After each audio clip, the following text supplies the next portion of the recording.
Assalamualaikum and greetings to Mr. Hasnite bin Hashim. My name is Adam. Today I'll be presenting to you about what is inflation, the pros and cons of it to the economy. We start off with the introduction of inflation. Inflation is a situation where there is a constant, abnormal increase in the general price level. The characteristic of it is that it has to be constantly increasing, not just one or two fluctuation, and it affects the general price level, not the one or two product or commodity. Scholars have different views on whether inflation is good or bad. Some says that moderate inflation affects positively on the economic growth, while others says that excessive inflation causes economic to be in instability. In the next section, we will learn about the pros and cons of inflation to the economic inflation. Authors such as Akinsola and Odiambo says that in order for inflation to enhance the economic growth, it has to be moderate and stable. And this statement is supported by Lucas 1973, where he says that inflation has to be low in order for it to propel the economic growth. And the way it does is by making the wages and prices more flexible. Tobin 1965, on the other hand, says that money and capital are perfect substitutes, which means that when inflation rises, they can invest money into capital such as assets or business. Because of that, inflation would have a positive impact on the economy in the long run. In the Journal of Relationship Between Inflation and Economic Growth by Gokal and Hanif, they found that there is a breakpoint of estimated inflation where inflation could cause a positive impact on the economic growth, and that is 8%. If inflation is at 8%, according to them, there will be a significant positive impact on the economic growth.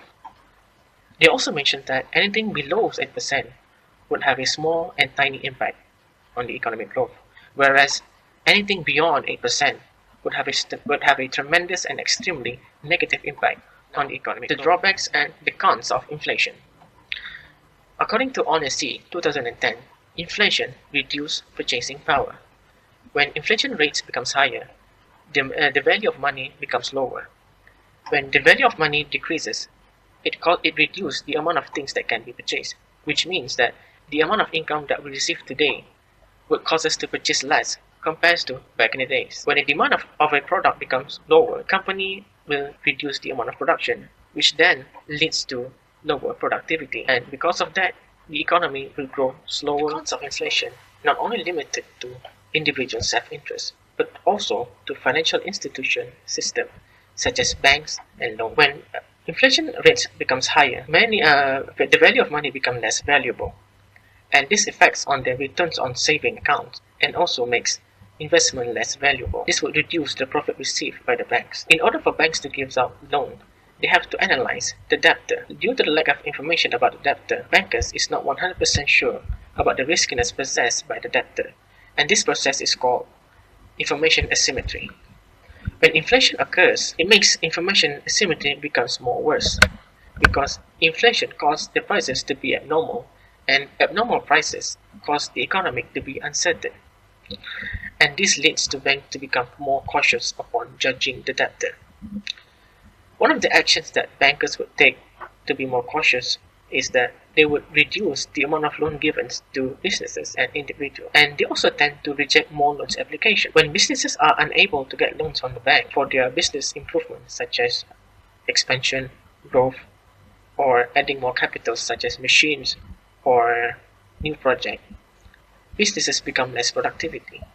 Less productivity leads to lower GDP, and lower GDP causes our economy to become Mala, 1997, in the Comparative Economic Research Journal, they found out that for Asian countries, inflation has a negative significant impact on the economic growth. This statement is supported by Bruno and Esterly in 1998, where they found out that higher inflation tends to retard the economic growth, where lower inflation tends to cause the economy to become less or slow. We've gone through the pros and cons of the inflation to the economy. In my opinion, although inflation has some benefits to the economic growth, but the negative side of it has far more terrific and dangerous impact on the economic growth. especially when the inflation rate is high and unstable. And even if we base on the literature that we have seen, the amount of benefits that we could see is everything is short term, where the long term effect is mostly on the negative side. For example, of the negativity is that uh, inflation causes individual to have less purchasing power, and inflation also affects the financial institution that cause a firms and company to be less productivity. Therefore, according to me, inflation is bad and have a negative impact on the economy. If I were to agree that there is some benefits of inflation to the economy based on the previous literature, but what we have to know is that all these arguments and theory has been disproven by later paper or other authors. For example, Toby 1965 says that inflation encourages investment, therefore it supports economic growth. But in order for it to be true, inflation needs to be in low and stable. But what happens the most of the time is that when inflation occurs in a country, the economy and prices in that country becomes abnormal and unstable. Next, when Gokal and Hanif found out that the sweet spot for inflation is at 8%, this theory has been proven wrong by Han and Senhaji in the Journal of Threshold Effects in the Relationship Between Inflation and Growth, where they found out that the existence of threshold of inflation only to exerts negative impact on economic growth, which means that there's only negative impact in all level of threshold in inflation to the economic growth. The objective of this paper was to determine whether there is a pros and cons of inflation to the economic growth. According to the listed literature in the previous section,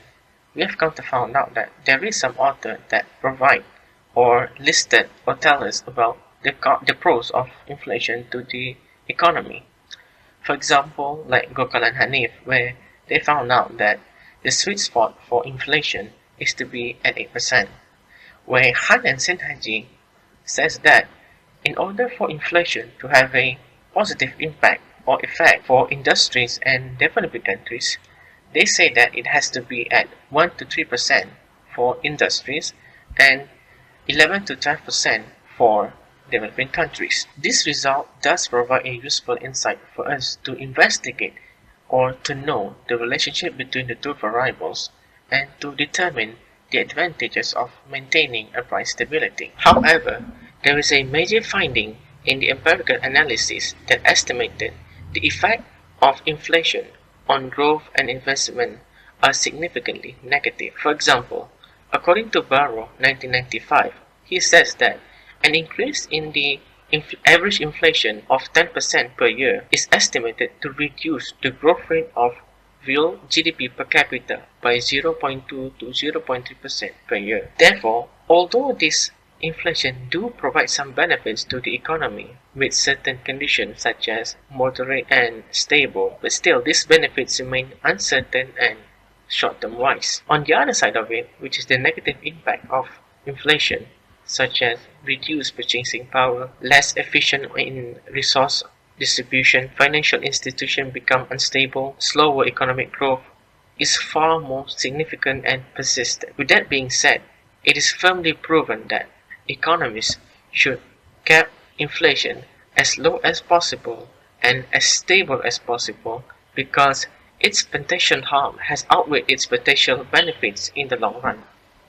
Thank you.